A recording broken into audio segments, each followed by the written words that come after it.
Can you still hear me? Jay-Cee? Huh? Jay-Cee? Jay-Cee? Jay-Cee, Can you put hear your us? hand up if you can hear me. Touch your nose. Can you hear us? Touch your nose if you hear me. He doesn't listen. No, he's not. Hello? Testing? Hello? Hello? 1, 2. Is this thing on? Testing, 1, 2, 3. Does this thing work? What is this for? For the camera. Gathering in with a prayer. I got my auntie to stand with me because I was always told never to go above my elders when it comes to things like this, to try to speak above them or try to know more than them and things like that. They walk the earth longer than me, and it's just out of respect that I'm doing that. So she stands here with me while they ask me to say the prayer in our language. I was taught that long ago, never when you're small, and in our community, there's not too many of our people that speak the language today. And I'm one of the fortunate ones that was raised with it, the language, and to be raised with the lodge. So that's why I got my auntie to stand with me out of respect, because I don't want to go above and act like I know it all and I'm all this. That's not what it's for. So we'll just say an opening prayer and then we'll begin.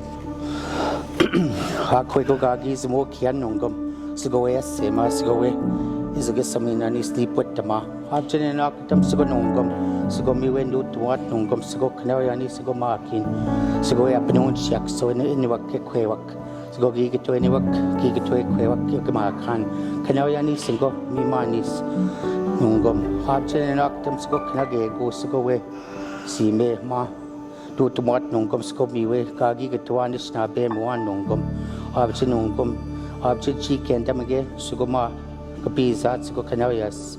Well, it's good to see everyone. We had a good turnout. I'm going to have Dustin in a minute here kind of explain what we're gathering here today doing.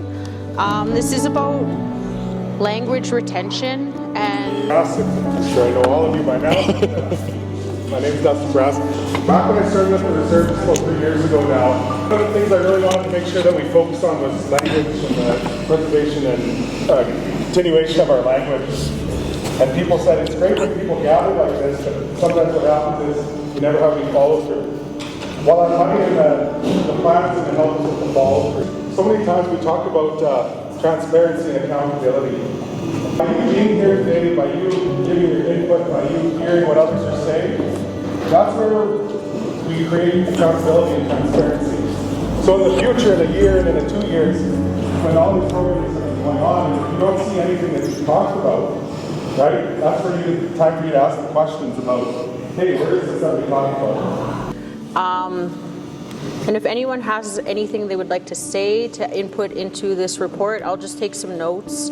And then I was like telling people, if you guys are afraid to talk, please don't be. But if you are, just hand in that sheet and we can include it into the report.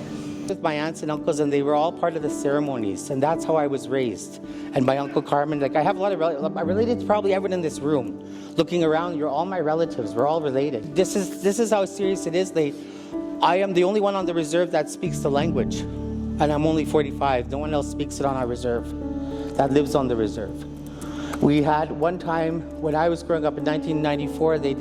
There was 100 knowledge keepers that did all the ceremonies, and they spoke the language, and they handled all our ceremonies in the 3 communities.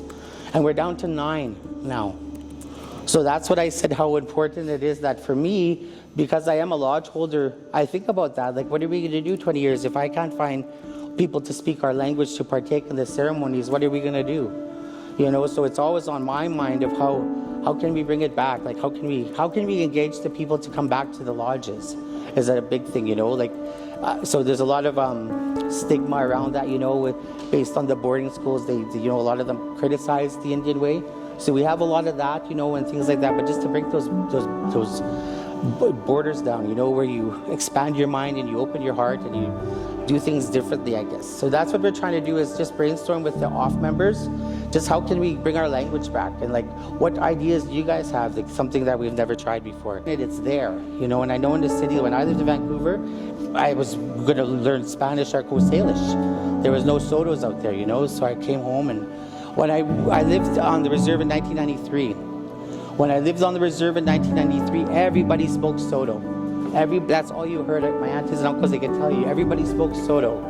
20 years time, nobody speaks Soto. in our communities now, and that's the big difference in my lifetime. I went away for 20 years and now nobody speaks it. You don't hear it. And a lot of the older ones, I think it's even with technology, a lot of our older people, they don't want to use the computers, they don't want to use the recording devices because they're old school. So we're just trying to find a balance and, well, how can we help the ones that are fluent? How can we get them engaged? You know, because a lot of them don't want to teach with paper and pen. They don't know how to write. Because I wasn't taught how to write Soto. We just spoke it. So I had a hard time to learn how to spell it. You know, because it's spelled differently the way it sounds. You know, so just all these things to brainstorm. How can we do a better job? Yeah, that's the truth in reality with Indigenous people is we are poverty stricken. Yeah. Also, like I partake in traditional high tanning, so I'm like juggling this like living in an urban center and then trying to go home and learn traditional ways of being and knowing and all that. So like it costs money. It costs money to uproot my family and go for a weekend, and that's the honest truth about our society right now. Is money a barrier that will stop us? Put your hand up. Do you think money would help? Like, if we were to not say give you all money, but say if we work towards something where you benefit, where we give you something for coming out for your time. So that's like saying, like, if our nation is going to get all this money, then it's for language restitution or to bring it back. If it's culture, then we want your input on it. It shouldn't be just me and Dustin doing it and then we decide. We want everybody's input. How can we bring it back? What would work for the urban people? You know, like if you want in classes, come into the city, we can do something, have a nice big dinner, give away prizes, you know. Things like that, you know, if that's something we can talk about. People that are in university are going to school, like why, even in the regular school, your kids are in high school and that, why can't we have I know like it would be hard to say that, but how could we incorporate, this is just an idea, it doesn't, I don't know if it'll happen, but why can't your kid graduate with a grade 12 Soto, whether they be in Regina, whether they be in Fort Qu'Appelle, Norquay, or Kenora? You know, why can't they graduate with our language? Say they talk about reconciliation for our language and all that stuff, but yet they're not doing anything to help us bring our language back. I always tell people when you're learning the language, think Indian. That's what my grandfather used to tell me. How did we learn long ago? Natin. They tell you, fetch it. And you know you're watching, so you go and do it. So TPR does that. If I tell you to sleep, Nipan, already that means to sleep. So we do a lot of our language that way in that state. Relatives, once you learn how to say them, it doesn't change to all your relatives.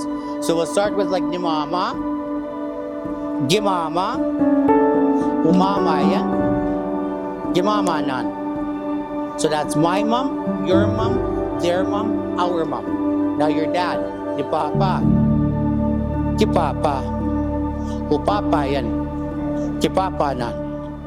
My dad, your dad, their dad, our dad. So we'll go Nuku, Ginuku, Uku yan, Uku nan. My grandmother,